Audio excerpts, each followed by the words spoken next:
통합 재건축을 거부해 흉물로 방치되어 온 고덕주공 6단지 상가가 문이 닫힌 채 공실로 방치되면서 경매에서 감정가 126억 원으로 시작했지만 사업성이 낮아 계속 유찰되더니 이보다 50억 원이나 내려간 헐값에 겨우 낙찰됐습니다.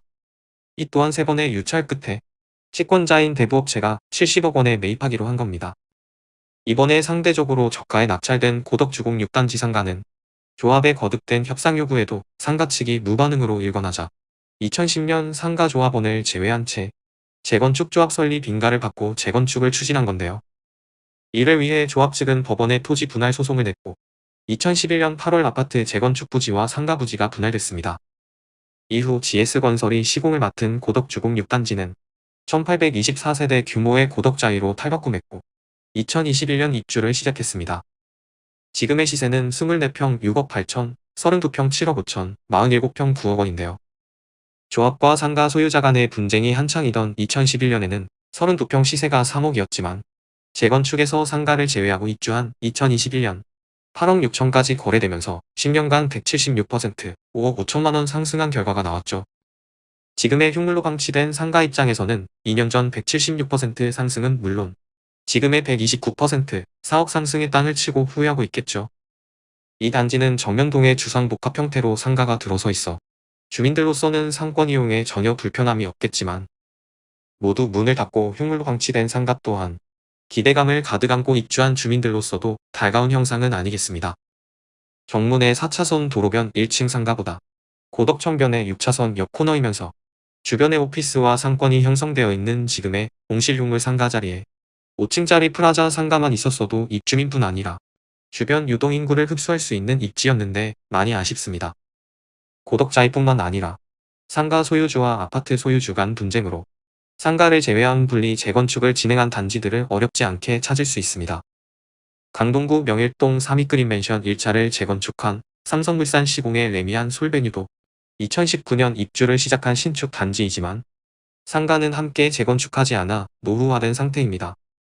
하지만 주변의 대단지의 배후 세대가 즐비하고 강동구 제1의 학군이 형성되어 있어 고덕자이와 다르게 리모델링을 통해 자구책으로 상가 운영을 유지하고 있는 중입니다. 레미안 솔베뉴 아파트 시세는 21평 10억, 25평 11억 5,500, 32평 13억 9,500, 34평 15억 3,500입니다. 전체 1900세대 중 1136세대로 가장 많은 세대를 구성하고 있는 25평은 입주 당시인 2019년 7억 5천에서 2022년 최고가 당시 91%, 6억 7천 상승한 14억 4,500까지 거래된 적 있습니다. 지금은 전고점 14억 4,500보다 20%, 2억 9천 빠진 11억 5천만 원대에 거래되는 추세입니다. 아파트와 통합 재건축 대신 상가 부지만 따로 재건축을 완료한 곳도 있습니다. 개포시형 아파트. 지금의 개포레미안 포레스트 안에 있던 중심 상가만 따로 떼어낸 근린생활시설 68실, 아파트 28가구 규모의 주상복합 단지 개포자이르네가 지어졌습니다. 2013년 상가에 대한 감정평가 결과가 씁쓸했던 상가 소유주들은 아파트와 분리재건축을 선택하게 되었는데요. 지금의 개포자이르네는 아파트 28세대 중 21평 18세대, 26평 6세대, 43평 2세대, 48평 2세대로 구성되었습니다. 입주의 2년 차에 아직 실거래는 없고 21평 11억 7천, 26평 17억, 43평 23억, 48평 24억의 매물이 나와 있어 개포시형 애원조, 개포레미안 포레스트에 비하면 가격이 조금은 낮게 형성되었습니다.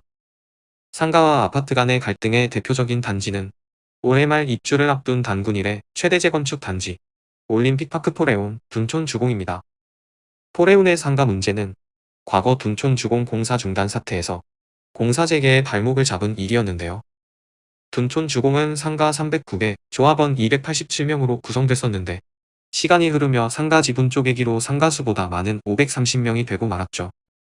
9명의 소유주가 있는 한 점포는 전용 50제곱미터 규모 상가의 9명이 5제곱미터씩 쪼개기도 했습니다.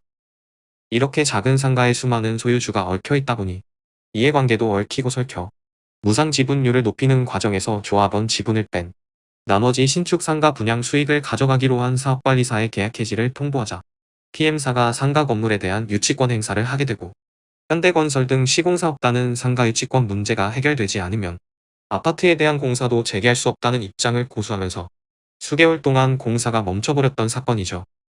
아직도 조합 내분과 상가 분양 갈등으로 올해 11월 입주가 지연될 것이라는 우려가 커지고 있습니다.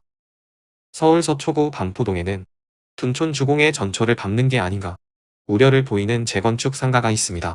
서울 서초구 반포안신 상가 아파트인데요. 반포안신 상가 아파트는 아파트 2개 동이 상가와 이어진 구조로 소유주는 아파트 40가구와 상가 118가구로 이루어졌습니다. 상가 아파트에서 구성한 편입 추진단은 반포 주공 1단지 1, 2, 4주구 재건축에 편입하기 위해 그동안 꾸준히 문을 두드려왔지만 한신상가 아파트가 정비 계획에 들어가면 공사가 늦어지고 한 달에 조합이 200억 원씩 손해를 보게 되기 때문인데요. 조합은 공문을 통해 지난 22일부로 착공 승인을 받아 착공에 들어가게 돼 사업 추진 일정상 한신상가 아파트를 편입할 계획이 없다고 통보했습니다. 가뜩이나 추가 분담금 증가로 사업성 떨어지는 재건축 사업. 상가 지분 쪼개기 상황이 심각한 곳은 제한 지역을 지정하고 토지 분할을 제한해 투기적 행위를 제한하고 정비사업 지연을 방지해야겠습니다.